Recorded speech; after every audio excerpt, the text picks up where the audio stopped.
Hello అండి, ఎలా ఉన్నారు? అందరు బాగున్నారా? ఇవాళ ఫ్రైడే కదండి, ఇంట్లో వర్క్ పూజ అయ్యే వరకు 11 అయింది. వాళ్ళ లంచ్ స్పెషల్ ఏంటో చూపిస్తాను. పెద్ద మంచం టమాటా కర్రీ అండి. ఈ కర్రీ అయితే చాలా టేస్టీగా ఉంటుంది. చాలా రోజులైంది కూడా నేను వండి. హెల్త్ కూడా చాలా మంచిది కదండి. White rice, boiled egg fry అయితే చేశాను.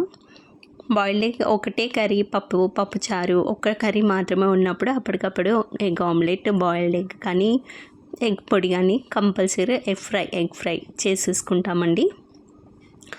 మా ఇంట్లో ఫ్యామిలీ మొత్తం ఎగ్ లవర్స్ అయితే ఎక్కువ మంది ఉన్నారు.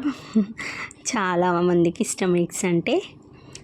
మెయిన్గా అంటే కరోనా నుండి మాకు ఎగ్స్ తినడం బాగా రెగ్యులర్గా అలవాటు అయిపోయింది. మళ్ళీ నేను ఎగ్ ఫ్రై ఎలా చేస్తానో చూపిస్తాను. ఎగ్స్ 15 మినిట్స్ పాటు దొడ్డుపేసి బాయిల్ చేసి కాటు పెట్టుకొని పక్కన పెట్టేసుకున్నాను. ప్యాన్ పెట్టి స్టవ్ ఆన్ చేసి కొంచెం ఆయిల్ వేసేసి సగం ఆనియన్ సన్నగా కట్ చేసి వేసేసి 2 రెబ్బల కరివేపాకు అవి అలా ఫ్రై అవుతుంటే 4 వెల్లుల్లి లైట్గా దంచి వేసేసుకోవాలి. ఇవి ఎక్కువ ఫ్రై అవ్వకముందే కాటు పెట్టుకున్న ఎగ్స్ ఉన్నాయి కదా, అవి కూడా వేసేసేయాలి. ఆ ఎగ్స్ ఫ్రై అవుతుంటేనే ఇవి కరివేపాకు ఉల్లిగడ్డ కూడా ఫ్రై అయిపోతుంది.